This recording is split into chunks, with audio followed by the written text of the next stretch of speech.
नमस्कार, मैं हूं अनीता सिंह। आप देख रहे हैं खबर हिंदुस्तान। पेश है आज के मुख्य समाचार। दूसरे चरण में यूपी के 9 जिलों में 55 सीटों पर होगा मतदान।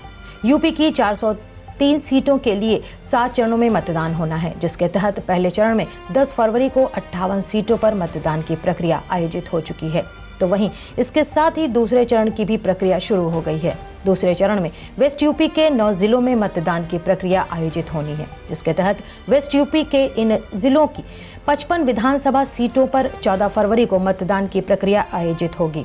इस चरण में भी बीजेपी और सपा गठबंधन के बीच कड़ा मुकाबला होने के आसार हैं, लेकिन बसपा और कांग्रेस कई सीटों पर मुकाबले को त्रिकोणीय बनाने में सक्षम है। बीजेपी आज जारी करेगी पंजाब में घोषणा पत्र। देश के 5 राज्यों उत्तर प्रदेश, उत्तराखंड, गोवा, मणिपुर और पंजाब में विधानसभा चुनाव हो रहे हैं। देश भर की निगाहें इन पर टिकी हैं।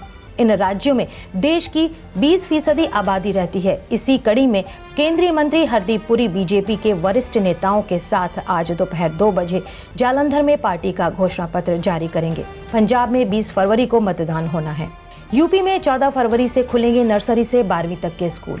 देश भर में अब स्कूलों को फिर से खोला जा रहा है। दिल्ली, मुंबई के बाद अब यूपी के स्कूलों को फिर से खोलने की अनुमति दे दी गई है। स्कूलों को फिर से खोलने को लेकर नई दिशा निर्देश भी जारी किए गए हैं। उत्तर प्रदेश के सभी स्कूल नर्सरी से 12वीं कक्षा के लिए 14 फरवरी सन 2022 से फिर से खुलेंगे। राज्य में चुनाव भी चल रहे हैं। सरकार ने कुछ और प्रतिबंधों को हटाने की घोषणा की है और इसलिए स्कूल अब सभी कक्षाओं के लिए काम कर सकते हैं। भारत में कोरोना संक्रमण के 50,407 नए केस। भारत में कोरोना संक्रमण के 50,407 नए केस सामने आए हैं, जबकि पिछले 24 घंटों के दौरान 804 मरीजों की मौतें दर्ज की गई हैं। मध्य प्रदेश में कोविड प्रतिबंध खत्म, नाइट कर्फ्यू रहेगा जारी। मध्य प्रदेश की कोविड-19 के मामलों में निरंतर कमी के मद्देनजर रात 11 बजे से सुबह 5 बजे तक लगाए गए नाइट कर्फ्यू को छोड़कर सभी प्रतिबंध खत्म कर दिए गए हैं। मुख्यमंत्री शिवराज सिंह चौहान ने ट्वीट किया, प्रदेश में संक्रमण दर और एक्टिव केस में निरंतर कमी को देखते हुए महामारी नियंत्रण के लिए लगाए गए सभी प्रतिबंध खत्म किए जाते हैं। नेपाल को भारी पड़ी चीन से दोस्ती। अमेरिका ने नेपाल से 28 फरवरी तक मिलेनियम चैलेंज कारपोरेशन के तहत प्रस्तावित अनुदान सहायता समझौते की पुष्टि करने का अनुरोध किया है। अमेरिका का कहना है कि अगर नेपाल 50 करोड़ अमेरिकी डॉलर की सहायता स्वीकार नहीं करता है तो वह उसके साथ अपने संबंधों की समीक्षा करेगा और ऐसा मानेगा कि यह समझौता चीन की वजह से विफल हो गया। मिलेनियम चैलेंज कारपोरेशन MCC समझौते के तहत अमेरिकी अनुदान सहायता स्वीकार करने के मुद्दे पर नेपाल के राजनीतिक दलों के बीच काफी मतभेद है। कर्नाटक हिजाब विवाद में बोला अमेरिका, हिजाब पर प्रतिबंध धार्मिक स्वतंत्रता का उल्लंघन।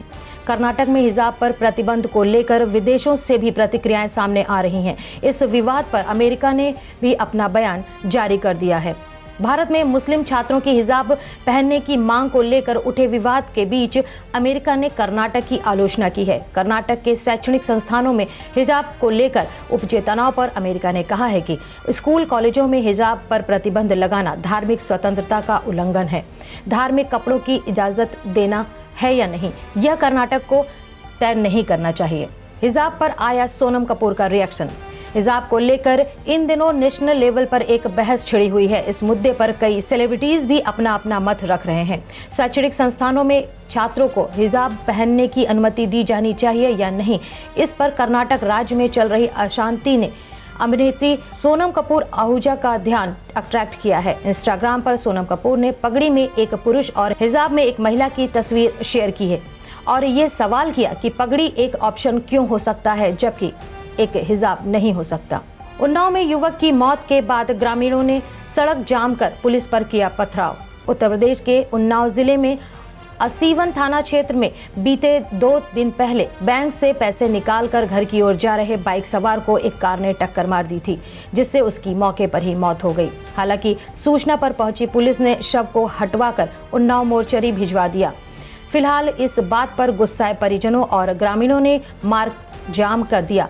इस दौरान पुलिस ने हटवाने का प्रयास किया तो सैकड़ों की संख्या में ग्रामीणों ने लाठी डंडे लेकर पुलिस को दौड़ा लिया। इसके बाद उनके वाहनों पर ईंटों से पथराव किया, जिसका वीडियो सोशल मीडिया पर तेजी से वायरल हो रहा है। लोकसभा राज्यसभा की कार्यवाही 14 मार्च तक के लिए स्थगित। लोकसभा और राज्यसभा की कार्यवाही शुक्रवार को 14 मार्च तक के लिए स्थगित कर दी गई है। इस तरह बजट का सत्र का पहला चरण संपन्न हो गया। लोकसभा अध्यक्ष ओम बिरला ने सदन में सुचारू कामकाज के लिए सदस्यों का आभार व्यक्त किया और बताया कि इस दौरान कार्य उत्पादकता 121% रही।